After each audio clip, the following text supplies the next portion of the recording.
तमाम विधाएं होने के बावजूद गजल विधा एक ऐसी विधा है जिसके लिए आपको खास पहचान मिली। जी, तो गजल में ऐसी क्या बात है? अपनी मुकम्मल बात कहने का जो फन है गजल में, बड़ी से बड़ी बात जो है वो हम 2 पंक्तियों में कह देते हैं। सोनिया की उत्पत्ति कैसे हुई, सोनम का विकास कैसे हुआ, जी और जी, अक्स जो है कैसे ढला? सोनिया एक अक्स के रूप में ढलना चाह रही थी।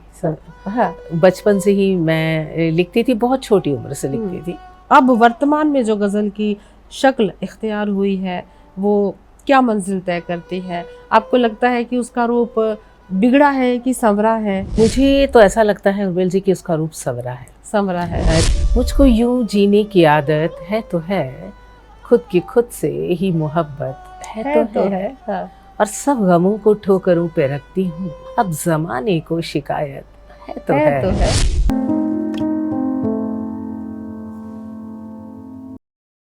नमस्कार, प्रणाम, अभिनंदन, स्वागत। दोस्तों, मैं आपकी होस्ट एंड दोस्त उर्मिल सखी हाजिर हूँ लेकर दस्तक दिल की बात कलम से। आप सभी जानते हैं दस्तक में आपकी मुलाकात होती है हमारे ख़ास मेहमान से, और मेहमान भी वो होते हैं जो गज़ल, गीत, उपन्यास की दुनिया में, इस साहित्य क्षेत्र में अपनी खास पहचान बना चुके हैं और साझा करते हैं वो इस कार्यक्रम में अपने निजी अनुभव।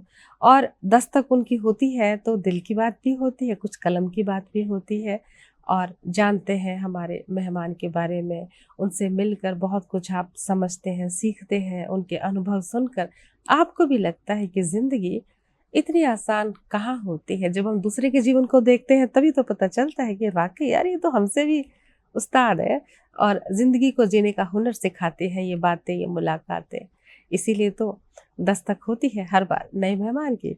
और आज हमारे जो ख़ास मेहमान हैं, मैं उनके बारे में, उनसे मिलवाने से पहले उनके बारे में कुछ बताना चाहूँगी। और बताने के लिए दोस्तों मुझे कुछ बातें तो याद है और कुछ कागज़ का सहारा लेना पड़ेगा। मैं बताना चाहूँगी कि आप गीत, गज़ल, नज़्म, उपन्यास, कहानी, लघु कथा, हाइकू और तमाम विधाओं में अपनी कलम चलाते हैं, ख़ास पहचान रखती हैं। और पुस्तकें इनकी जो हैं, 2 पुस्तकें प्रकाशित हैं, 2 अभी आने वाली हैं, और हरियाणा साहित्य अकादमी के सहयोग से उनके वहाँ से जो है इनकी पुस्तकों के लिए अनुदान भी प्राप्त हुआ है। और गज़ल की दुनिया का जाना माना नाम है, पहचान है, अपने अंदाज के लिए पहचानी जाती हैं। और अवार्ड सम्मान की बात करें तो दोस्तों ये बहुत काबिल गौर है कि आपको राष्ट्रपति अवार्ड से आप सम्मानित हैं। जितने भी क्षेत्रीय, स्थानीय, क्षेत्रीय, राज्य और इन तमाम अवार्ड्स के बाद अगर सबसे सर्वश्रेष्ठ अवार्ड कोई रहता है तो राष्ट्रपति जी के हाथों होता है। और जिनके पास वो अवार्ड है तो फिर सोचिए कि छोटे अवार्ड्स की गिनती ही क्या। गर्ल गाइड अवार्ड से अलंकृत हैं, बेस्ट टीचर अवार्ड आपके पास है, बेस्ट वुमेन अवार्ड आपके पास है, देश विदेश की पत्र पत्रिकाओं में आपकी रचनाएं, गज़लें प्रकाशित होती हैं, और तमाम संस्थाओं से भी आप जो है अलंकृत हैं, सम्मानित हैं, प्रशस्ति पत्र हैं, और रक्तदान के लिए भी आपको पुरस्कार मिला हुआ है, और मशहूर गज़ल गायकों द्वारा आपकी गज़लों का गायन हुआ है। यानी आपका जो पहचान है कौन से क्षेत्र में नहीं है, हर क्षेत्र में आपने झंडे गाड़े हुए हैं। जी हाँ, तो जब इतना कुछ बता दिया है तो मिलने में देर कैसी, मिलवाते हैं आपको। बिल्कुल बहुत ही ख़ास है, और बातें सुन के तो आपको और भी पता चल जाएगा उनका मयार क्या है। जी, मैं बात कर रही हूँ सोनिया सोनम अक्स जी की।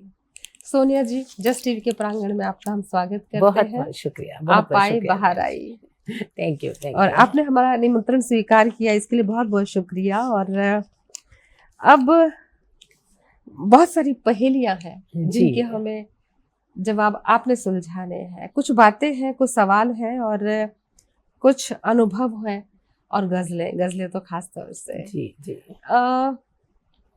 सबसे पहला प्रश्न ये करती हूँ कि आप गजल, गीत, कहानी, उपन्यास, लघु कथा, हाइक्यू तमाम विधाओं में आप लिखते हैं और अपनी खास पहचान बना चुकी हैं। जी जी। लेकिन फिर भी गज़ल जो है, गज़ल के लिए जब हम बात करते हैं तो सोनिया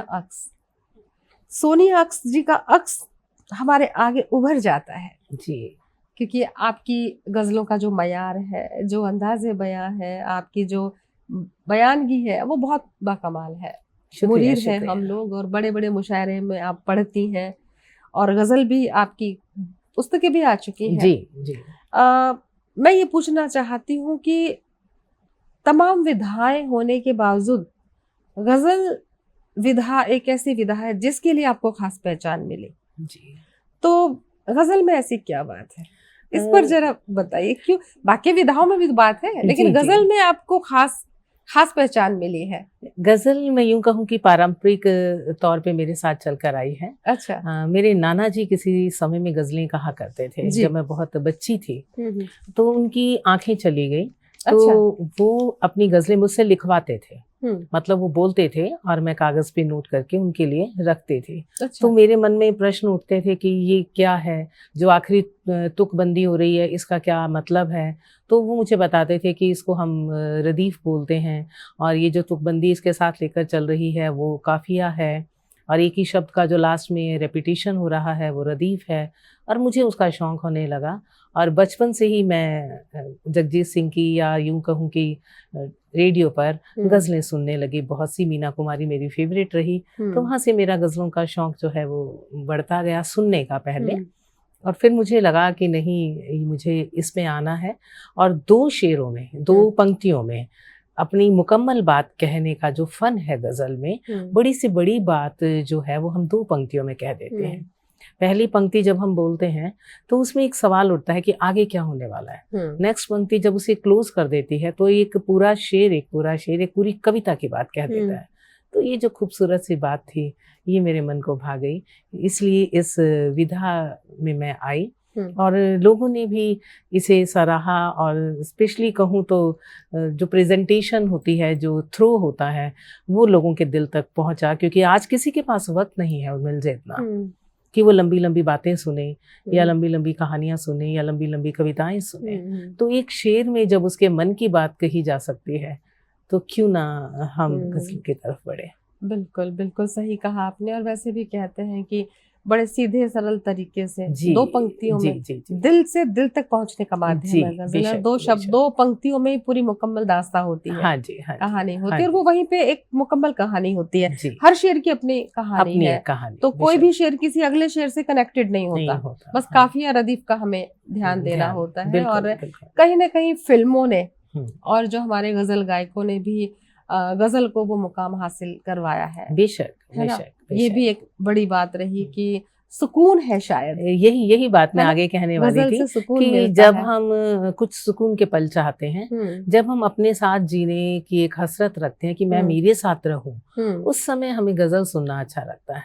क्योंकि हर समय हम नृत्य के या डांस के या वैसे माहौल में नहीं होते हैं। तड़क भड़क चीजें कहीं ना कहीं हमें थकाती है, लेकिन गजल एक सुकून है जी, है ना? मी टाइम के दौरान, खुद के लिए जो वक्त हमारा मुकर्रर है, बहुत अच्छी बात कही आपने। हाँ जी, मी टाइम से आप मी टाइम को कितना एंजॉय करती हैं? मी टाइम को मैं बहुत एंजॉय करती हूँ। औरतों को मी टाइम कहाँ मिलता है दोस्तों?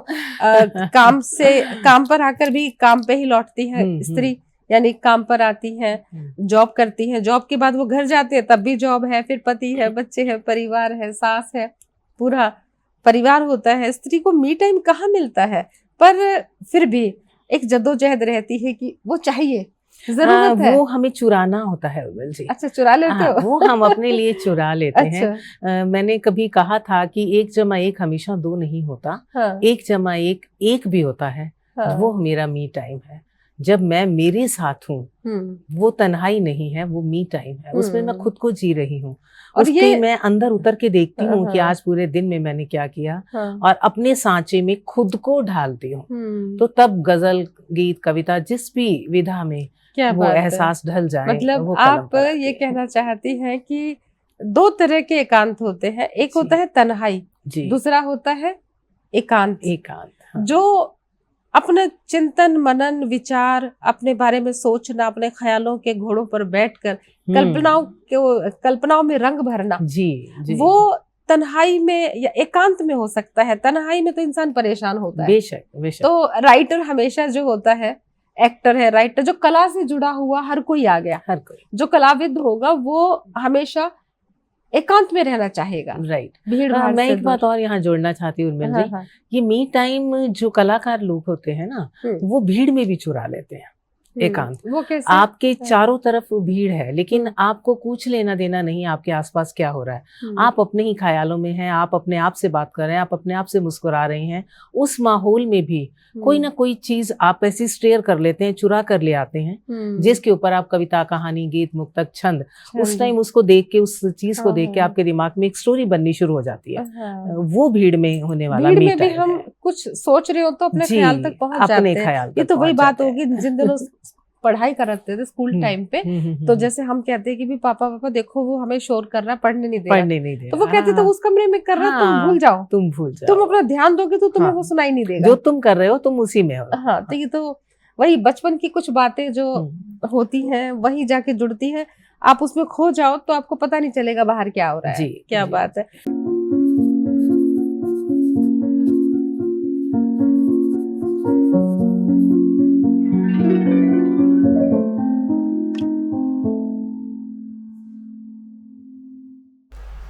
दोस्तों, ब्रेक के बाद फिर से स्वागत करते हैं और आज दस्तक दी है सोनिया अक्स जी ने, यानी सोनिया सोनम अक्स जी ने। और सोनिया जी, मी टाइम का तो आपने बता दिया, ये मी टाइम ज़रूरी क्यों होता है? ज़रूरी इसलिए है, मैं ये कहती हूँ कि नॉट ओनली फॉर कलाकार, सबके लिए मी टाइम ज़रूरी है। इस मी टाइम में के ना होने की वजह से आज लोग डिप्रेशन में हैं, एंजाइटी में हैं बच्चे, क्योंकि वो खुद के साथ नहीं जी रहे। मुझसे कभी किसी ने एक सवाल किया था, एक बहुत बड़ा कोई फंक्शन था, उसमें मैं इनवाइटेड थी, तो सभी से सवाल हो रहे थे, तो उन्होंने मुझसे पूछा कि आप अपना परिचय दें। तो सभी जैसे रूटीन में हम लोग अपना परिचय देते हैं, तो मैंने खड़े होकर सिर्फ एक ही बात बोली, I am the best creature of God. तो मतलब वो जो जितना भी पंडाल था वो सभी मेरा मुंह देखते रहे कि ये कैसा परिचय था, क्योंकि मेरा नाम ऑलरेडी स्क्रीन पे था, मेरा परिचय ऑलरेडी उनके पास था, तो फिर मैं कौन हूँ? तो I am the best creature of God, क्योंकि वो ईश्वर है ना, वो अपनी हर कृति को बेस्ट बनाकर नहीं, लेकिन वो बात तो ठीक है, लेकिन मैं ये सोच रही हूँ कि जो अकेला है, जिनके बच्चे बाहर गए, पति पत्नी है, बुजुर्ग हैं, अकेले हैं, और मतलब हम जैसे को मी टाइम चाहिए, परिवार है, बच्चे हैं, पति है, सास है, और फिर जिम्मेदारियां बाहर की, फिर घर की, हमें मी टाइम चाहिए। लेकिन जो पूरी जिम्मेदारियां निभा कर बैठे हैं, वृद्ध है और घर पर अकेले हैं और बच्चे बाहर है, उनको मी टाइम की जरूरत है। बिल्कुल है, उनको अपने शौक पूरे करने हैं, उनको तो और ज्यादा जरूरत है। वही मैं चाहती हूँ। वो अगर आप एक बेड पे, हाँ जी, अगर वो एक बेड पे लेटे हुए सिर्फ स्क्रॉल कर रहे हैं, या उन्हें ये मान लिया गया कि आपकी जिम्मेदारियां पूरी हो गई, अब आपका वक्त है कि आप अपने शौक को पूरा करें। कभी बचपन से लेकर बुढ़ापे तक हर इंसान के कोई ना कोई शौक रहते हैं, किसी न किसी तरफ बचपन में कभी दबा दिए या जवानी में दबा दिए, या किसी कारण से वो उन्हें पूरा नहीं कर पाया अपनी फैमिली के, परिवार की जिम्मेदारियों में। तो उस समय आप उसको जिए, अपने ही लेवल के आप दोस्तों को बनाएं, आप पार्क में जाएं, आप घूमने जाएं, अपने ही तरह के लोगों से मिलें, आप अपने बर्थडेज भी मनाएं, आप डेज भी सेलिब्रेट करें, वो आपका मी टाइम है। मी टाइम, जितना आप मी टाइम में रहेंगे उतने आप स्वस्थ रहेंगे। भाई दोस्तों, सुन लीजिए सोनिया जी क्या कह रही है। अगर आप अकेले हैं, तन्हा हैं, कोई नहीं है, वक्त नहीं बीत रहा, तो कुछ ऐसा कीजिए कि वक्त अच्छा बीते। गाने सुनिए, गाने की कोशिश कीजिए, है ना, कुछ चित्रकारी कीजिए, बैठे बैठे, घुटनों में दर्द है, चल नहीं सकते, पेंटिंग कीजिए बैठ के आराम से बिस्तर पे, टेबल पे, और अच्छे से रंग भरिए, चित्रकारी कीजिए, उनको फ्रेम करवाइए, कुछ करते रहिए। मतलब वक्त जो होता है ना, खाली वक्त में भी कुछ आप ऐसा वक्त चुरा लेते हैं जो देर तक लोगों के जहन में, रिश्तों के जहन में दीवार पर फ्रेम बनकर भी आपकी मौजूदगी को बताएगा। बहुत खूब, सोनिया जी ने बहुत खूब बात।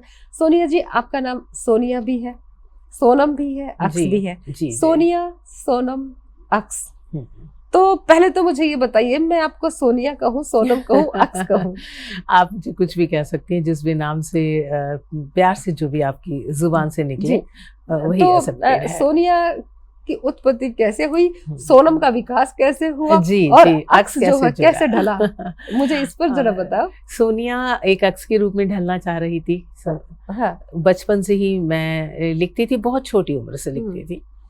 और मंचों पे तो मैं जाती थी तब, ठीक है कि कभी मेरे नाना जी ने कहा कि ये पढ़ दीजिए, वो पढ़ दीजिए, प्रेजेंटेशन अच्छी थी तो सोनिया के नाम से पढ़ती रही। उन्होंने अक्स दिया कि मेरा जो है परछाई, अक्स का मतलब परछाई, अपनी ही परछाई। जैसे मैंने भी बताया, शुरू से ही मैं ये मानती हूँ कि मैं अपनी परछाई खुद हूँ, मुझे खुद के जैसा बनना है। जब स्टार्टिंग मैंने डायरी लिखनी स्टार्ट की, मेरे पहले पन्ने पे यही था और आज भी यही है। कोई ऐसा शख्स नहीं है जिसे दुख तकलीफ जीवन में ना उठाई हो। इवन देन मैं ईश्वर से यही कहती हूँ कि जिस तरह से तूने मुझे इस जन्म में बनाया है, हर जन्म में मैं वही रहूँ अपने ही अक्स के साथ। तो सोनिया अक्स में चलती रही।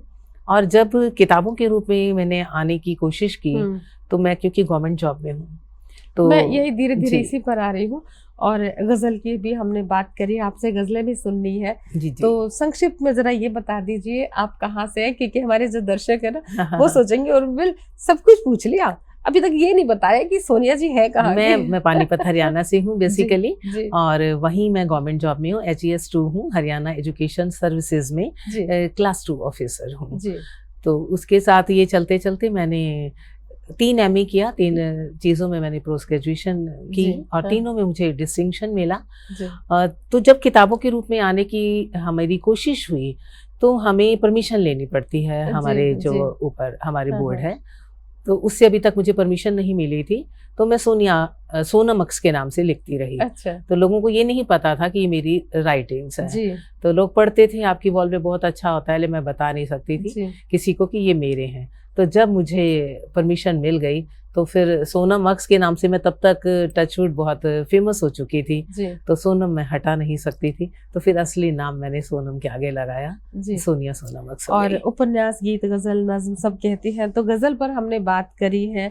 चलो एक गजल शुरू करने से पहले एक सवाल मेरे जहन में ये आता है कि गजल का जो शुरुआती दौर था, गजल की शुरुआत है मीर तकी मीर है, बहादुर शाह जफर है, उसके बाद मिर्जा गालिब साहब से होते होते और जो है बाद में हिंदी गजल, आधुनिक गजल के रूप में दुष्यंत कुमार जी ने जो नया जामा पहनाया, और नया जामा पहनाने के बाद और जो अब वर्तमान में जो गजल की शक्ल इख्तियार हुई है वो क्या मंजिल तय करती है? आपको लगता है कि उसका रूप बिगड़ा है कि संवरा है पहले से? आपको क्या लगता है? मुझे तो ऐसा लगता है उर्मिल जी कि उसका रूप संवरा है, काफी संवरा है। क्योंकि पहले जो गजल थी, वो गजल अभी भी हम जब उस तरह का कोई शेर आता है जो ब्यूटी से कनेक्टेड होता है, जुल्फ से, मोहब्बत से, विरह से, तो हम गजल पढ़ते पढ़ते बोलते हैं एक गजल का शेर हो गया।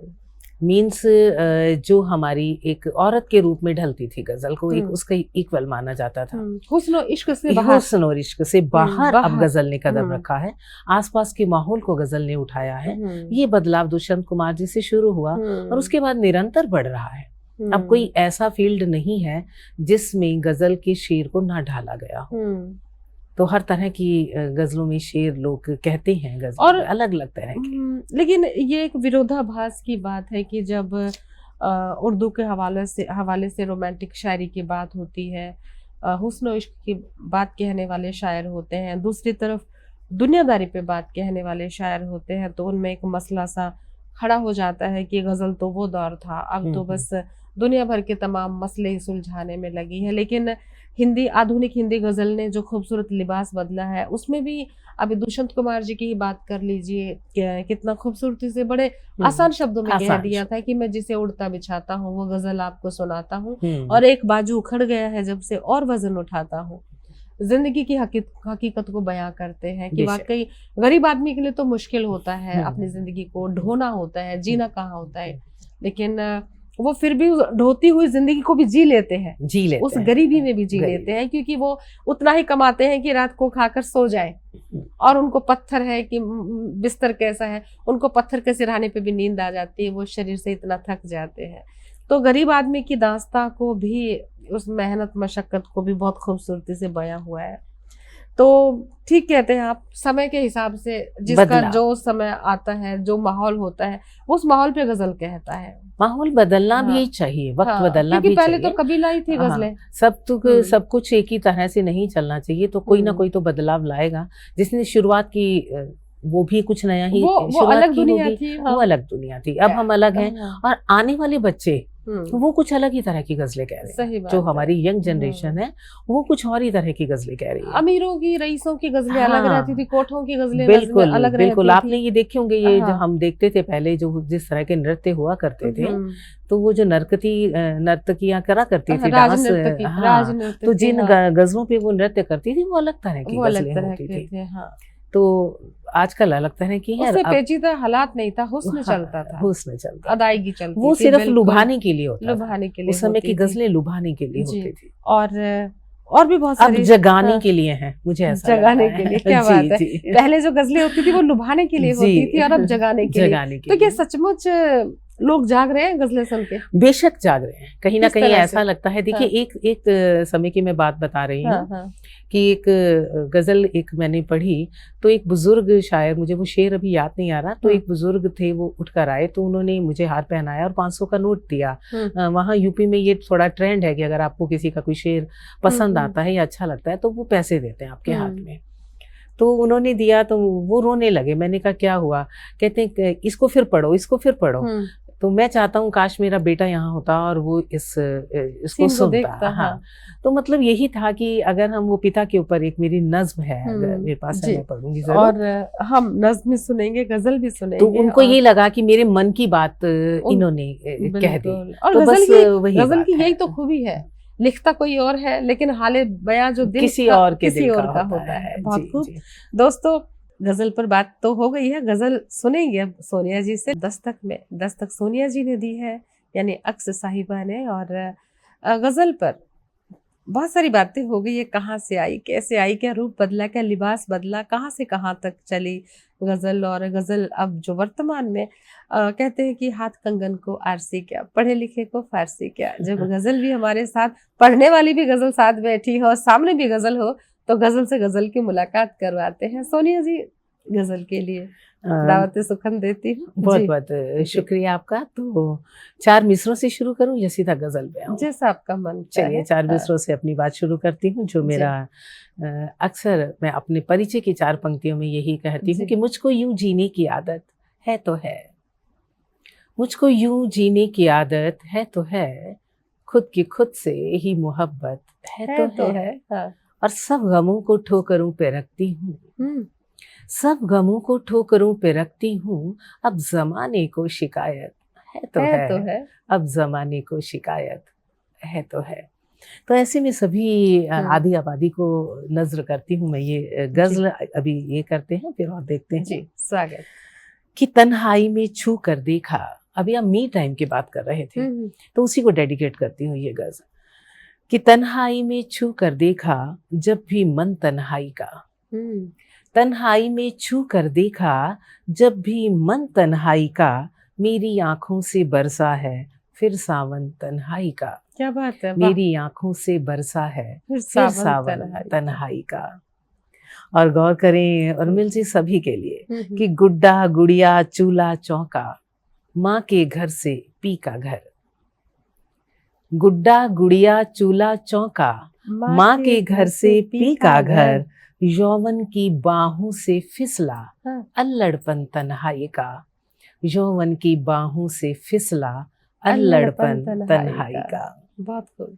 और मैं तो अक्सर रोते रोते खुद पर ही हंस पड़ती हूँ, मैं तो अक्सर रोते रोते खुद पर ही हंस पड़ती हूँ, कैसे लोग जिया करते हैं पागलपन तन्हाई का। क्या बात कैसे है? लोग जिया करते हैं पागलपन तन्हाई का। और सांसों ने खुशबू से लथपथ मेरे दिल पर हाथ रखे, वही गजल का शेर हो गया। बिल्कुल। कि सांसों ने खुशबू से लथपथ मेरे दिल पर हाथ रखे, जब से मैंने जी कर देखा सूनापन तन्हाई का। क्या बात जब से मैंने जी कर देखा सूनापन तन्हाई का। और कितने शब्द अपाहिज हो गए कागज पर आते आते।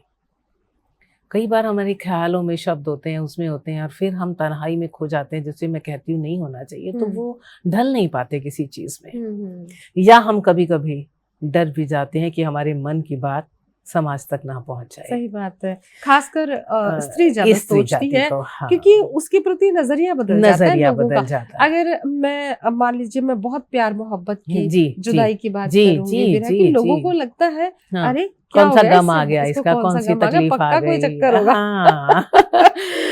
तो और तब ये नहीं पता कि वो घन चक्कर है। घन चक्कर है। हमारा कोई चक्कर हो ना, हाँ, वो घन वो चक्कर है। बिल्कुल राइट हाँ, राइट जो राइट। दिल के हालात को इतना उस तरीके से, लेकिन मुझे लगता है कि जो लेखक ही क्या जो घबरा गया, नहीं नहीं नहीं, वो तो है बिल्कुल ना? ठीक कह रहे हैं आप। लेखक को हाँ, तो निसंकोच होना चाहिए, निसंकोच होना, उसको तो बस दिल खोल के लिखो, जो लिखो। सोचे। सोचने का काम तो उनका है ना, उनका है, राइटर का नहीं। राइटर का नहीं है। पढ़ने का काम उनका है, हाँ, सोचने का काम सही बात। उनका है। चलिए फिर से जोड़ती हूँ कि सांसों ने खुशबू से लथपथ मेरे दिल पर हाथ रखे, जब जब मैंने जी कर देखा सूनापन तन्हाई का। और कितने शब्द अपाहिज हो गए कागज तक आते आते, कितने शब्द अपाहिज हो गए कागज तक आते आते, सोनम की सांसों से बिखरा जब दर्पण तन्हाई का। क्या बात है। सोनम की सांसों से बिखरा जब दर्पण तन्हाई का। और गुड्डा गुड़िया चूल्हा चौका, माँ के घर से पी का घर, यौवन की बाहों से फिसला अल्लड़पन तन्हाई का। क्या बात है, बहुत अल्लड़पन। तो इसी बात पे, मोहब्बत की बात पे, मोहब्बत की बात ही करते हैं जी। मोहब्बत पे ही आज हाँ, बात होगी। मोहब्बत फायदा भी है, मोहब्बत है खसारा भी। क्या बात है। तो ये गजल का टाइटल है मेरी। दुआएं भी है मांगी और किया है इस्तिखारा भी, दुआएं भी है मांगी और किया है इस्तिखारा भी, मोहब्बत से नहीं कर पाए लेकिन हम किनारा भी। क्या बात है। मोहब्बत से नहीं कर पाए लेकिन हम किनारा भी।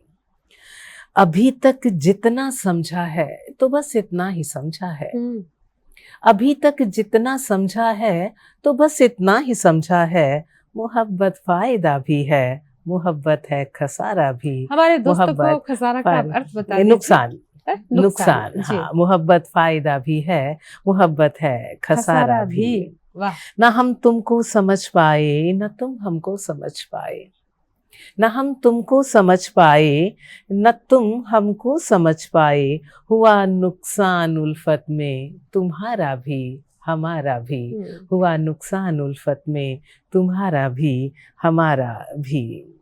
और तुम्हारी याद ही काफ़ी है बिल्कुल ऐसे ही मुझको। मोहब्बत में एक तरफा भी बहुत है। तुम्हारी याद ही काफ़ी है बिल्कुल ऐसे ही मुझको, बहुत है डूबते को जैसे तिनके का सहारा भी, बहुत है डूबते को जैसे तिनके का सहारा भी। और किसी के इश्क में मैंने ही आंखें मूंद ली वरना। क्या बात है सोनिया जी, क्या मयार है, वाह। किसी के इश्क में मैंने ही आंखें मूंद ली अपनी, छठी हिस्ने किया तो था मुझे वरना इशारा भी। क्या बात। छठी हिस्ने किया तो था मुझे वरना इशारा भी। मुझे पता था वो बेवफा होगा, मेरे अंदर से आवाज आ रही थी वो छोड़ के जाएगा, लेकिन मैंने ही अपनी आंखें बंद कर ली। इश्क में अंधे हो जाते हैं ना, हाँ, कहते हैं ना। बिल्कुल। तो किसी के इश्क में मैंने ही आंखें मूंद ली अपनी, छठी हिस्ने किया तो था मुझे वरना इशारा भी। तुम्हें आना नहीं था लौट कर सो तुम नहीं आए, तुम्हें आना नहीं था लौट कर सो तुम नहीं आए, वगरना बारहा मैंने तो था तुमको पुकारा भी। बारहा बार बार, वगरना बारहा मैंने तो था तुमको पुकारा भी।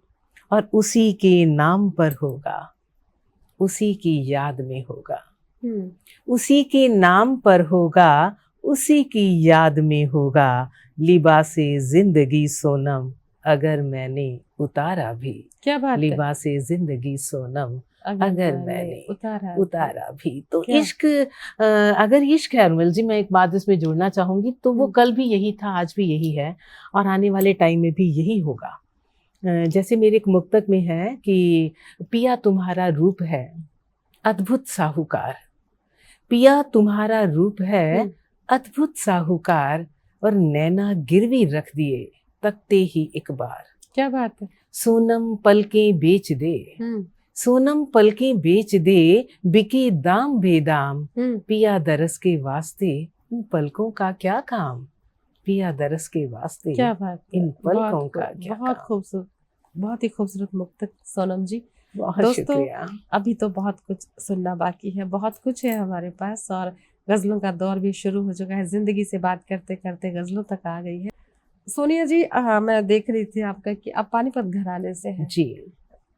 पानीपत घराने से मैं तो समझ गई हूँ कि क्या मतलब है, लेकिन हम अमूमन शास्त्रीय संगीत से इस बात को जोड़कर देखते हैं कि भाई नृत्य हो या गायन हो तो उसमें हम घरानों की बात करते हैं, पटियाला घराना, ग्वालियर घराना।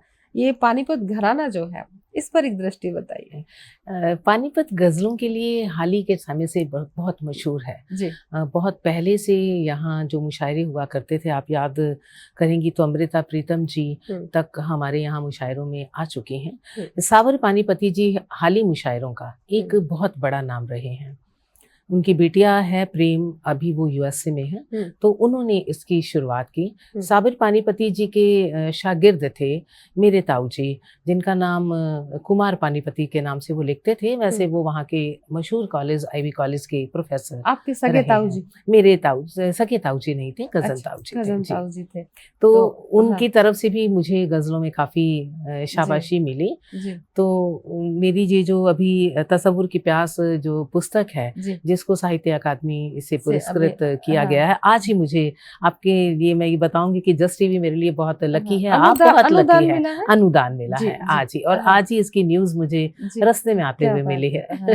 तो बहुत आप ये भी कह सकते हैं जस्ट टीवी आपके लिए बहुत लकी है। यस, वही मैं कह रही हूँ कि जस्ट टीवी और आप, मैंने शुरुआत यही किया कि आप मेरे लिए बहुत लकी हैं। तो उसके उस पुस्तक की भूमिका में उन्होंने 4 पेजों की वो भूमिका लिखी है ताऊ जी ने, और बताया है कि कैसे बचपन में बहुत छोटे से मैं रदीफ काफिया जुड़ने लगी थी। तो उन्होंने वो मेरे मतलब उस्ताद रहे। पानीपत में जो गुरु शिष्य परंपरा हाँ जी, उसको हम पानीपत, आपके गुरु दादा, फिर आपके दादा जी, और जो अभी आपके जो ताऊ जी और फिर मैं जी। तो इस परंपरा में आगे आपके बच्चे भी सीख रहे हैं? बच्चे मेरे गजल गाती है मेरी बिटिया। अच्छा। लेकिन वो अभी लिखती नहीं है, एक ही गजल उसने लिखी है अभी तक, लेकिन वो गाती बहुत अच्छा है। और गजल गाने का एक गजल कही है अभी तक उसने। वो आजकल के जैसे बच्चे हैं, वो गीत की तरफ, जो मॉडर्न संगीत है उसकी तरफ उसका ज्यादा ध्यान है। और जैसे कि आप कहानी भी लिखते हैं, उपन्यास भी शुरू किया हुआ है, तो कहानी लिखते हैं और लघु कथा भी कहते हैं, तो ये प्रेरणा आपको कहाँ से मिली? ये खुद से ही थी मेरी, खुद से ही, ये बचपन से ही था मेरे अंदर कि पहले मैंने शुरुआती दौर जैसे सभी का होता है, मेरी लघु कथाओं से ही था। पंजाब केसरी उस समय की अखबार हुआ करती थी, जब मेरी कहानियां उसमें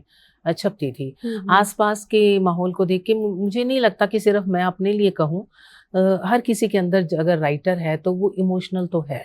तो आसपास के माहौल से जो भी उसे दर्द, दुख, तकलीफ, अच्छा या बुरा जो भी देखता है, वो उसे अपने शब्दों में ढालने की कोशिश करता है। सही बात तो उसे मैंने कहानी जिसका जो परिवेश होता है, जिस तरह का माहौल है, बंदा वहीं से सीखता है, वहां से भी। और आस पड़ोस में भी हम देखते हैं, अपने दोस्तों को देखते हैं। मेरी एक फ्रेंड ने सुसाइड किया था उस समय में, तो उसको कहानी में मैंने लिया। किसी रिक्शा वाले का दर्द देख लिया तो उसको कहानी में लिया।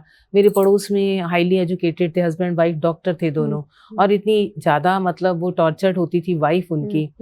तो मुझे ऐसा लगता था कि क्या फायदा है पढ़ने का, वो एमडी हैं और वो अपने हस्बैंड से जो घरेलू हिंसा मैं देखती थी उनके, तो उसको लेकर मैंने एक कहानी कही। तो इसको देख के मैं नारी टू नारायणी से जुड़ी फिर, और नारियों के लिए मैंने काफी कविताएं भी कही, गीत भी कहे।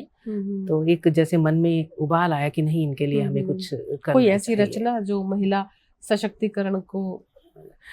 एक छोटी सी मैं बात बताती हूँ, मैं सभी को यही बोलती हूँ कि तुम्हें इस जंगल के भीतर ही मरना है जी, तुम्हें इस जंगल के भीतर ही मरना है। ना तुम तोड़ पाओगे ये मोटी सलाखें, ना तुम फांद पाओगे ये ऊंची दीवारें, पर घुटनों में मुंह छुपा के सुबकते हुए मत मरना। क्या बात है? दामन में मुंह छिपा के सिसकते हुए मत मरना।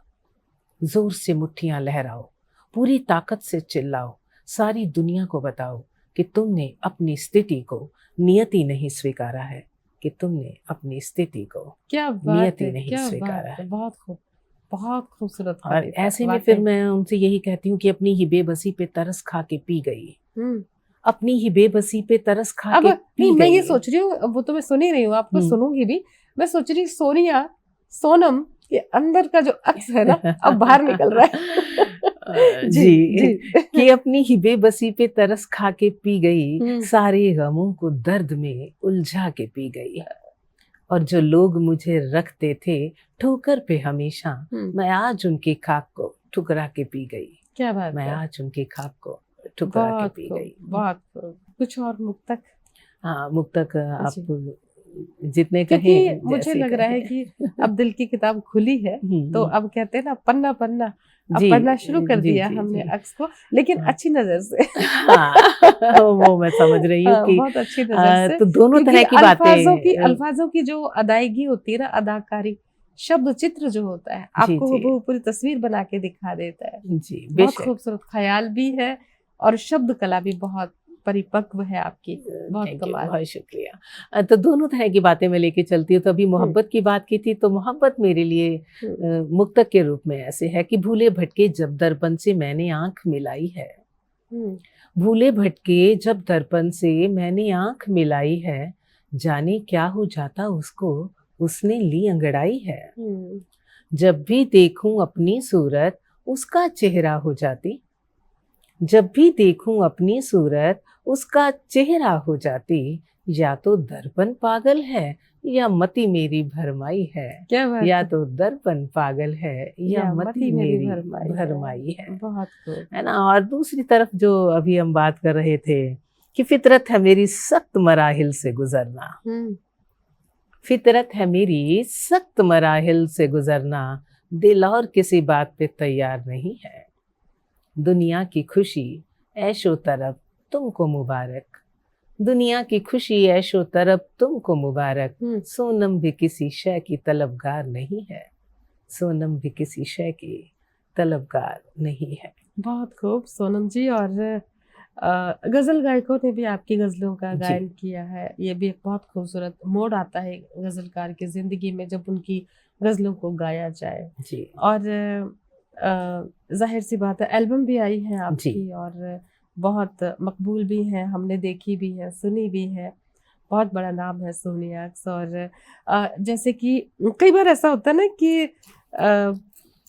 घर की मुर्गी दाल बराबर। जी जी जी जी। कभी ऐसा होता है कि बाहर वाले तो कहते हैं अरे वाह क्या बात है भाई सोनम जी, अक्स जी, कमाल कमाल, और घर वाले जब शायरी सुनते हैं उनको क्या लगता है? मतलब बिल्कुल सीधी सच्ची बात। हाँ, सीधी सच्ची बात ही बताऊंगी। शुरुआती दौर में जब मैं कुंवारी थी तो मेरे घर में माहौल ऐसा ही था, मैं आपको बता रही हूँ। आपके नाना जी, मेरे नाना जी भी थे और मेरे पिताजी ज्यादा पढ़े लिखे नहीं थे, तो वो मेरे लिए पंजाब केसरी से कटिंग काट के रखते थे स्पेशली इन चीजों की, दो पंक्तियों की, और मैं पढ़ती थी। और मेरे कॉलेज के भी जो मेरे टीचर्स थे, उसके बाद उन्हीं कॉलेजेस में आज मैं बुलाई जाती हूँ अध्यक्ष के रूप में, विशिष्ट अतिथि के रूप में, जहाँ मैं पढ़ी थी, वहाँ सब बहुत अच्छा था। कितना गर्व के पल होते हैं। बहुत बहुत गर्व के पल मेरे लिए होते हैं कि जब मैं उसी कॉलेज में जाती हूँ। और बड़ी अच्छी बात ये है कि पानीपत की जितने फेमस 4 से 5 कॉलेजेस हैं, उनके जो प्रिंसिपल हैं वो मेल हैं, क्योंकि तो वो वही हैं पानीपत में। और बाय चांस मैं भी पानीपत में ही, मेरी शादी हो गई पानीपत में ही मैं हूँ। तो वो जब मुझे कॉलेज में एज ए गेस्ट इन्वाइट करते हैं, तो वो मुझे खुद से ज्यादा सम्मान देते हैं कि हमारे बीच में से कोई मेरा सीनियर है, कोई मेरा जूनियर है। वो तो बात ठीक है, अब बात को घुमाइए मत। हाँ नहीं, मैं ये बता रही हूँ कि ये सब होने के बाद जब मैं वहां से चली तो एकदम माहौल बिल्कुल चेंज था, बहुत ज्यादा चेंज था। कुछ तो मैं ये कहूंगी कि सुविधाओं के हिसाब से बहुत चेंज था। अच्छा। तो जो हमारा और आगे, अब लड़की की किस्मत आप सभी जानते हैं कि शादी के बाद बिल्कुल सब कुछ बदल जाता है, हम जिस भी माहौल में होते हैं। तो जमीन आसमान का अगर मैं कहूँ, वो इंटरेस्टेड नहीं थे। उनके लिए बस यही था कि जॉब कीजिए और पैसा कमाइए और आपके बच्चे हों, घर संभालिए। पर क्योंकि मैं नौकरी में थी, इसका मुझे एक थोड़ा सा ये फायदा हुआ कि, और मैं उसी शहर की थी, और अगर मैं अपने जो मेरे प्रिंसिपल उस समय थे, अगर मैं कहती थी कि नहीं मुझे ये नहीं आता, तो वो किसी टाइम में मेरे टीचर रहे थे, तो तुम ये बात बोल रही हो, तुम्हें ये नहीं आता।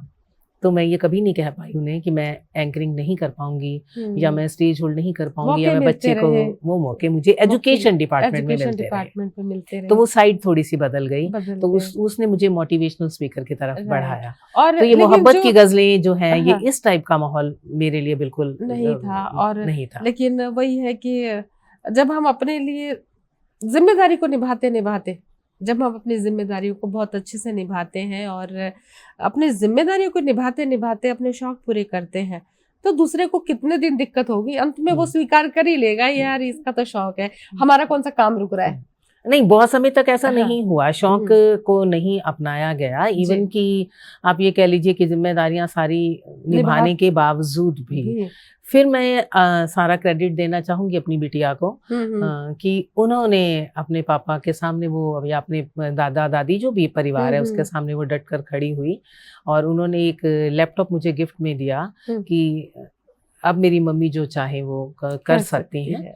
तो क्या फिर वो भी चुप हो गए कि जब उनको ये लगा, ये यहाँ तक बात हुई कि आपकी दादी ने, जैसे किसी ने कहा कि आपके इतने सारे फ्रेंड्स हैं फेसबुक पे, जैसे 14-15 हज़ार फॉलोअर्स हैं या कुछ हैं, तो इतने सारे आपके दोस्त हैं। तो उसने बोला कि ये दोस्त नहीं होते हैं, तो आपकी बेटी के, मेरी बिटिया के लगभग 1 लाख के आसपास फॉलोअर्स हैं, तो उसने कहा आपकी बेटी के तो फिर 1 लाख फॉलोअर्स हैं, ऐसे में आप क्या करेंगे? विचारधारा बदलती गई, फिर वो विचारधारा बदलती गई और कहते शक्ति को शक्ति मिल गई, शक्ति को शक्ति जो शक्ति को शक्ति बेटी के रूप में मिलती है तो फिर सबका मुंह बंद हो जाएगा। बहुत खूब सोनिया जी, बहुत सारी बातें और करने को जी चाहता है, गजलों पे, गीतों पे, उपन्यास पे और तमाम जिंदगी के पहलुओं पर स्त्री बहुत बदल गई, स्त्री ने खुद को भी संभाला है, परिवार को भी संभाला है और आज हमारी स्त्री बहुत सशक्त है हर फील्ड में, जमीन से लेके आसमान तक हमारी स्त्री शक्ति परचम लहरा रही है और साहित्य के क्षेत्र में सोनिया जी हैं, उनमें से एक हैं। आप पाए स्टूडियो में, दस्तक दी, बहुत सारी बातें साझा करी, स्त्री मन की बात भी अपने खुले दिल से स्वीकार करी और साझा भी की अपने विचार। हम जस्ट टीवी की ओर से आपका धन्यवाद करते हैं सोनिया जी। आपका भी बहुत बहुत धन्यवाद, बहुत बहुत शुक्रिया। जस्ट टीवी के लिए 4 लाइनें कहना चाहूंगी। जी कहिए। कि यार अब तू मेरी जात को ऐसा कमाल दे जिसकी जमाना हश्र के दिन तक मिसाल दे। क्या बात। छूनी है आसमां की बुलंदी तुझे खुदा, तेरे परों में जुर्रते परवाज डाल दे। क्या तेरे परों में जुर्रते परवाज डाल दे और तो उड़ते रहिए, आसमान छूते रहिए और मुझ जैसे और भी बहुत से जो लोग हैं वो आपसे जुड़ते रहें और उनकी एक पहचान बनती रहे। बिल्कुल, बहुत बहुत शुक्रिया। और दोस्तों, ये खूबसूरत सिलसिला हमेशा बरकरार रहेगा, मैं इस दावे के साथ हूँ, वायदे के साथ हूँ। ऐसे ही खूबसूरत हस्तियों से आपकी मुलाकात होती रहेगी और जस्ट टीवी के हमारे सभी दर्शक इतनी प्यार मोहब्बत से कार्यक्रम देखते हैं। किसी भी इन्फो के लिए इन्फो करना चाहे, इन्फो कीजिएगा info@justbroadcasting.com पर। और अब मुझे और सोनिया जी को, यानी हम दोनों को दीजिए अनुमति। प्रणाम।